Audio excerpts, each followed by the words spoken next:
After my divorce from Kevin, life had slowed into a quiet rhythm that was equal parts comforting and lonely. I had moved into a smaller home on the outskirts of town, surrounded by woods, where I could hear birds in the morning and cicadas at night.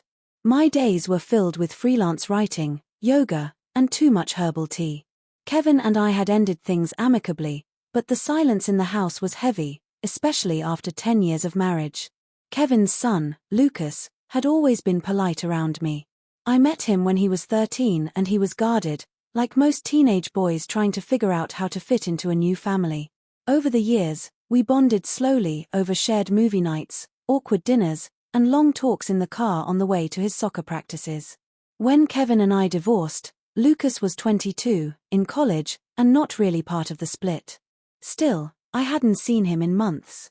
Then one afternoon, I got a call from him. His voice sounded heavier than I remembered.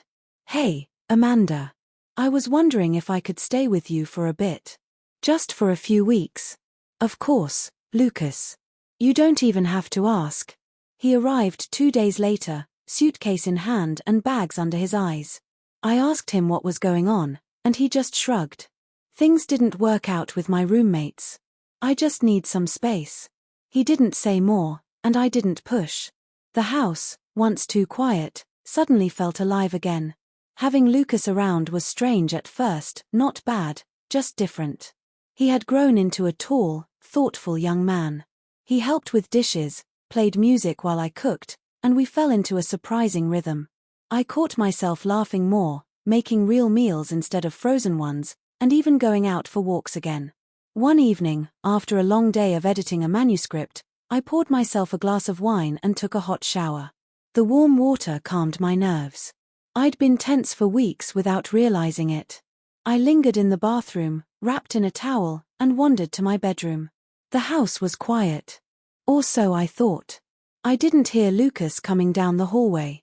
I had left the door slightly ajar, a bad habit from when I lived alone. I sat on the edge of my bed, lost in my thoughts, and in a moment of vulnerability, I broke into tears. I had been feeling overwhelmed.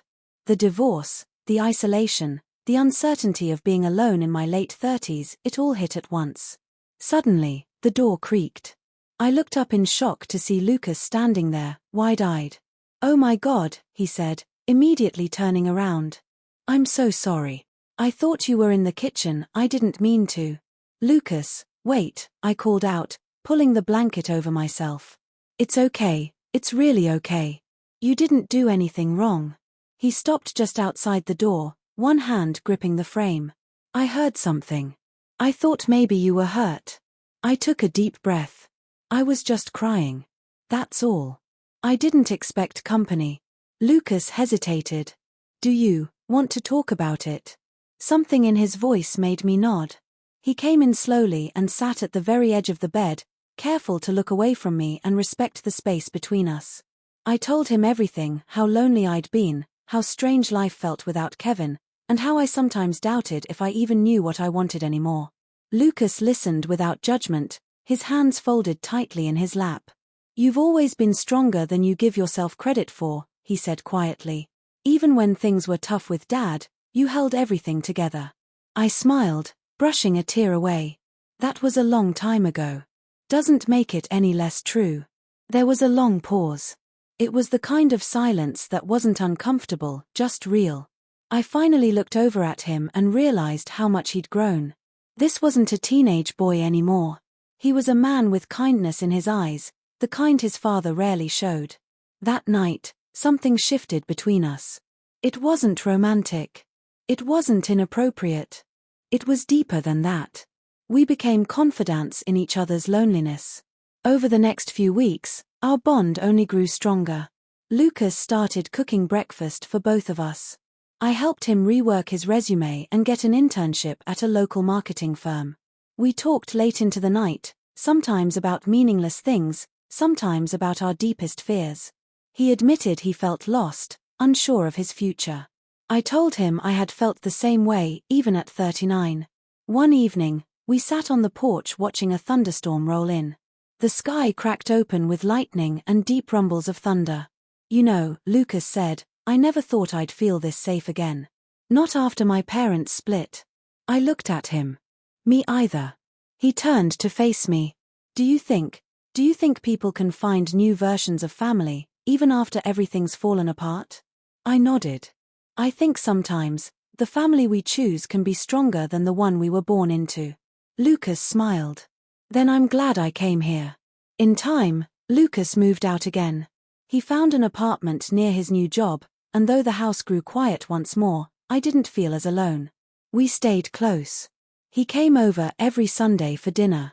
He helped me with groceries and always made sure I wasn't isolated. I started dating again, slowly. When I met someone special, Lucas was the first to know. He teased me about it like a little brother would. I smiled when he did. The moment when he walked in on me that day had been nothing more than an accident, a misunderstanding, but it became the start of something honest. That moment cracked us both open and let in something real: connection, vulnerability, healing. We never spoke about that specific moment again. We didn't need to. Because what mattered was what came after: the rebuilding of trust, the growth of a new kind of bond, and the realization that even the most broken hearts can find unexpected comfort in the people they least expect. And for that, I was grateful. Lucas may not have been my biological son, but in many ways, he became family in the truest sense of the word.